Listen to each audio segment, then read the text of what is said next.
अशा बाजारातून काय काय सामान आणायचं आहे याची लिस्ट बनवली असेल तर मला दे, आज सगळं सामान घेऊन येतो. नंतर सणासुदीला बाजारात खूप गर्दी होते. आणखी मिठाई बाजारातूनच मागवणार आहेस का की नेहमीप्रमाणे सगळ्या वस्तू घरी बनवणार आहे? 65 वर्षाचे सुधीरराव आपल्या बायकोला आशाताईला म्हणाले. आशाताईने उत्तर दिले, नाही, मी कोणतीही लिस्ट बनवली नाही. तुम्हाला जे योग्य वाटेल ते आणा. सण साजरा करायला आता पहिल्यासारखा उल्हास राहिला नाही. कदाचित आपल्या मुलांनाही मनात असेच विचार येत असतील. तो आपल्या बायको मुलांसोबत आनंदाने सणाची तयारी करत असेल. त्याला काय पडले की आपले आई वडील कोणत्या परिस्थितीत राहत असतील.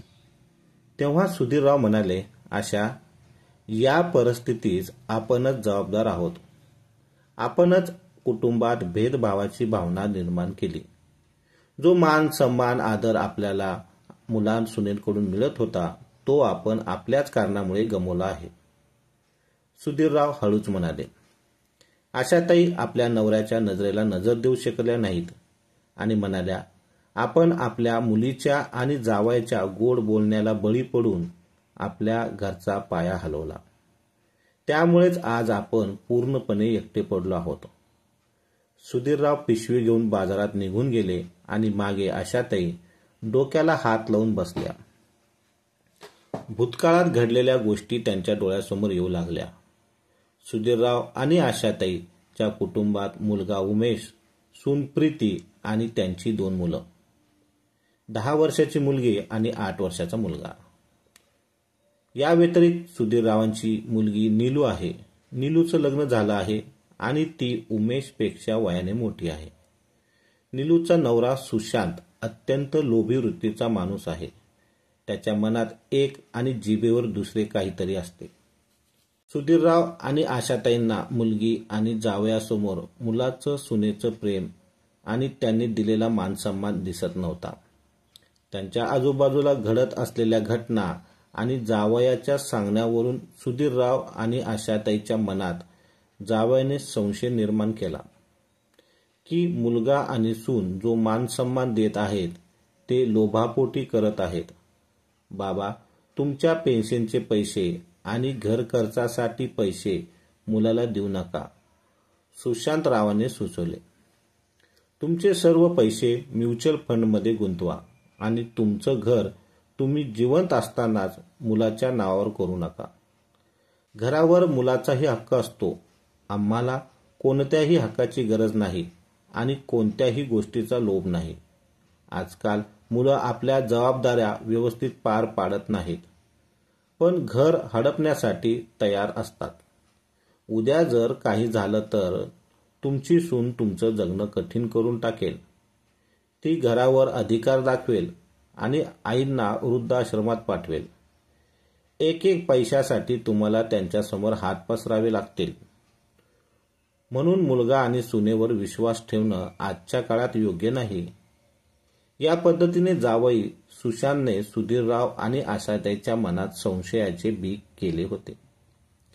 परिणामी नवरा बायको दोघांनाही आपल्या मुलाच्या प्रत्येक कृतीत षडयंत्र दिसू लागले. एके दिवशी सुधीरराव आपल्या मुलाला म्हणाले, उमेश, तुझी बहीण नीलू आणि जावयाच्या लग्नाचा वाढदिवसाला नवीन टीव्ही गिफ्ट करूया. नीलू म्हणत होती, त्यांचा टीव्ही वारंवार खराब होत आहे आणि दुरुस्तीसाठी खूप खर्च येत आहे. म्हणून आपण त्यांच्या लग्नाच्या वाढदिवसाला टीव्हीच गिफ्ट करूया. उमेश म्हणाला, पण बाबा, टीव्ही घेण्यासाठी कमीत कमी 50 ते 60 हजार रुपये लागतील. एवढं महागडं गिफ्ट देणं गरजेचं आहे का? माझा पगार व्हायला अजून वेळ आहे. जर तुमच्याकडे पैसे असतील तर तुम्ही व्यवस्था करा. मी जास्तीत जास्त 10,000 रुपयाचं गिफ्ट देऊ शकतो. त्यावर सुधीरराव म्हणाले, उमेश, माझ्या पेन्शनचा मोठा हिस्सा म्युच्युअल फंडमध्ये जातो. रिटायरमेंटमध्ये ज्यावेळी मिळालेल्या पैशामधून आपण हे घर खरेदी केलं आहे. तू असं कर, तुझ्या कंपनीतून ॲडव्हान्स घे, पण तुझ्या बहिणीला त्यांच्या लग्नाच्या वाढदिवसाला टीव्हीच दे. आमच्यानंतर हे घर तुझंच होणार आहे. मग तू तुझ्या बहिणीला काहीच देणार नाही का? उमेशची प्रायव्हेट नोकरी होती. त्यामध्ये आई वडील, बायको आणि मुलाचा खर्च भागत होता. पण बचत काही होत नव्हती. त्यासाठी एका झटक्यात 50,000 रुपये काढणं खूप कठीण होतं. आणि ते पण गिफ्टसाठी. प्रत्येक सणावाराला, वाढदिवस, लग्नाचा वाढदिवसाला उमेशचे आई वडील उमेशकडून महागडी भेटवस्तू घेऊन बहिणीला द्यायला लागत होते. पण मुलगा आणि सून प्रत्येक सणाला स्वतःचं मन मारून राहत होते. तो शेवटचा आपल्या कुटुंबासोबत कधी बाहेर फिरायला गेला हे पण त्याला आठवत नव्हतं. उमेशचे आई वडील प्रत्येक वेळी हेच म्हणत होते, हे आमचं घर आहे, या ठिकाणी आम्ही म्हणल तसंच करावं लागेल आणि आमच्या हिशोबानेच चालावं लागेल. सुनबाई प्रीती घरातील सर्व कामे सांभाळत होती. नवऱ्याच्या आर्थिक परिस्थितीचा विचार करून प्रीतीने प्रायव्हेट स्कूलमध्ये शिक्षकाची नोकरी करण्याचा विचार केला. तथापि आशाताईंनी सरळ सरळ नकार दिला. कारण त्यांना वाटत होतं जर प्रीती जॉब करू लागली तर त्यांच्या देखभालीत आणि आराम करण्यात अडथळा निर्माण होईल. प्रीती घरात लग्न करून आल्यापासून आशाताईंनी घरकामात हात लावला नव्हता. त्यामुळे त्यांना आरामदायक जीवन जगण्याची सवय लागली होती. आशाताईची मुलगी नीलू स्वतःची आणि तिच्या मुलांची वापरलेली कपडे प्रीती आणि तिच्या मुलांसाठी देत होती. प्रीतीने स्पष्टपणे सांगितले, आम्हाला कपड्याची गरज नाही, जे आहेत त्यामध्ये आम्ही संतुष्ट आहोत. यावरून आशाताई घर डोक्यावर घेत असे. म्हणाल्या, नीलू तुझे नणंद आहे आणि ती तुमच्या सर्व बाबतीत विचार करते आणि तू एवढा कसला घमंड करतेस ग? नंदच्या प्रेमात आदर म्हणून प्रीती नीलूचे कपडे घेत असे. पण जेव्हा आशाताई प्रीतीला स्वतःसाठी आणि त्यांच्या मुलासाठी नवीन कपडे खरेदी करण्यास परवानगी देत नसे. त्यामुळे प्रीतीला खूप वाईट वाटत असे. आशाताई प्रीतीला लहान मोठ्या गोष्टीवरून टोमणे मारणे आणि तिच्या कामांमध्ये चुका शोधणे यामध्ये आनंद वाटत होता.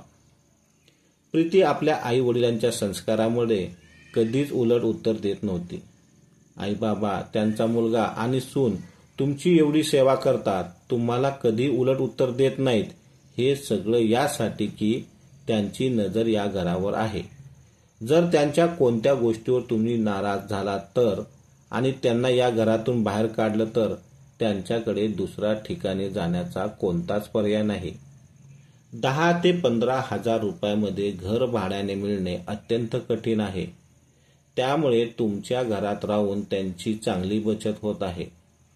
जावईबाबू सुशांतने आपल्या सासू सासऱ्यांना त्यांच्या मुला आणि सुनेविरुद्ध परत एकदा भडकवलं. मुलगी आणि जावयाचं ऐकून त्यांना वाटू लागलं की घरामुळेच मुलगा आणि सून त्यांच्याबरोबर चांगला व्यवहार करत आहेत.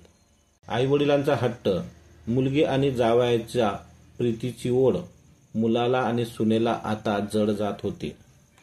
त्यानंतर प्रीतीची तब्येत काही दिवसापासून अत्यंत खराब होती. एके दिवशी उमेश आशाताईंना म्हणाला, आई मी पूनमला डॉक्टरकडे घेऊन जात आहे.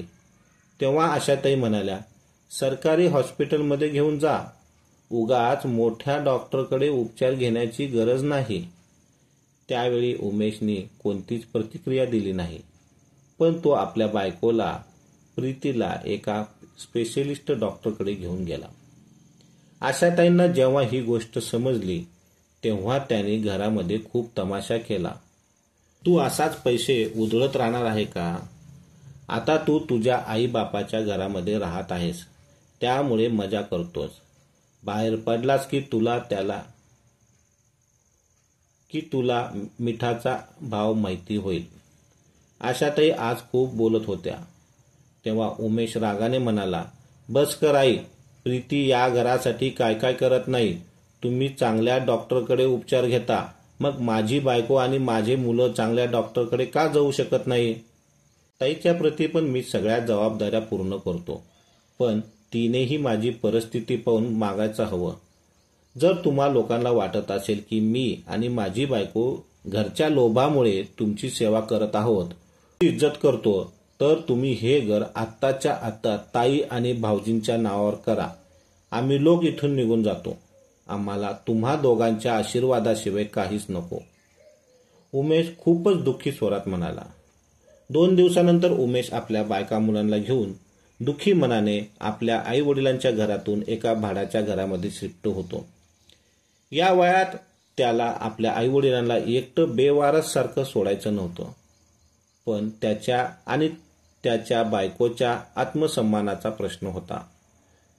सुधीरराव आणि आशाताई त्यांना थांबवण्याचा प्रयत्न देखील केला नाही.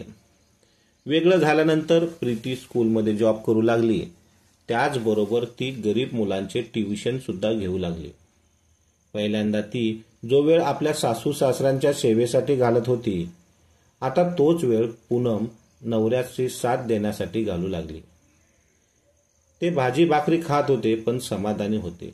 ते आता समाधानाचं आयुष्य जगत होते. आणि दुसरीकडे एक भांड इकडं तिकडं न ठेवणाऱ्या आशाताईंना दिवसा चांदण्या दिसू लागल्या होत्या. म्युच्युअल फंडचे पैसे टाकणे बंद झालं, कारण आता स्वयंपाक बनवणारी घरातली सगळी कामं करण्यासाठी एक कामवाली बाई ठेवली लागली. मुलींनी पण आपल्या आई वडिलांची काहीच मदत केली नाही. मुलगी आणि जावई गरम लोखंडावर हातोडा मारण्यासाठी तयार बसले होते. बघितलं, तुमचा मुलगा आणि सून किती कृतज्ञ निघाले आहेत.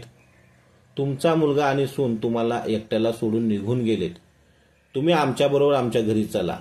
आम्ही तुम्हा दोघांची पूर्ण काळजी घेऊ. तुमच्या या प्लॉटमध्ये मी माझं ऑफिस बनवतो. तुम्हाला तर माहीत आहे मी ट्रॅव्हल्स एजंटचं काम करत आहे. खूप दिवसापासून मी माझ्या ऑफिससाठी जागा शोधत होतो. जावई सुशांतने सुधीररावांना गोड बोलून आपल्या जाळ्यात ओढत होते. आशाताईंना आपल्या मुलीचं आणि जावयाचं बोलणं योग्य वाटलं. सुधीरराव आपलं घर जावयाच्या नावावर करणारच होते की एक दिवस त्याने आपल्या जावयाच्या मनातलं काळं सत्य ऐकलं. अरे, माझ्या सासू सासऱ्यांचा चांगला एरियामध्ये 2 BHK प्लॉट माझ्या नावावर होईल. मग मी या दोन्ही म्हातारा म्हातारीला वृद्धाश्रमाचा रस्ता दाखवेल. सुशांत आपल्या एका मित्राबरोबर फोनवर बोलत होता. त्याचवेळी सुधीररावांनी आपल्या जावयाचे बोलणे ऐकले होते. जावयाचे खरे रंग त्यांच्यासमोर आले. त्याच्यासाठी हा मोठा धक्का होता. त्यांना सत्य माहीत असूनही ते माहीत नसल्याचा आव आणत होते.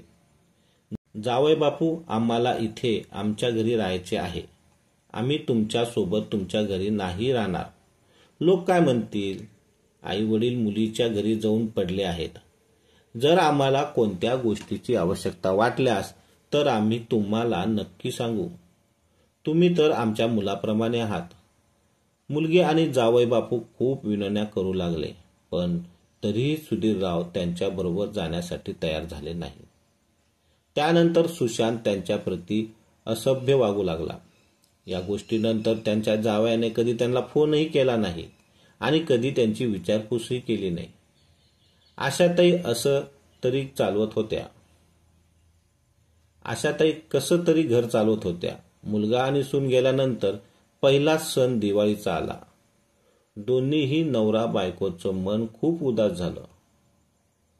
चूक तर त्यांच्याकडून झाली होती. ते आपल्या मुलांवर आणि सुनेवर विश्वास ठेवला नाही.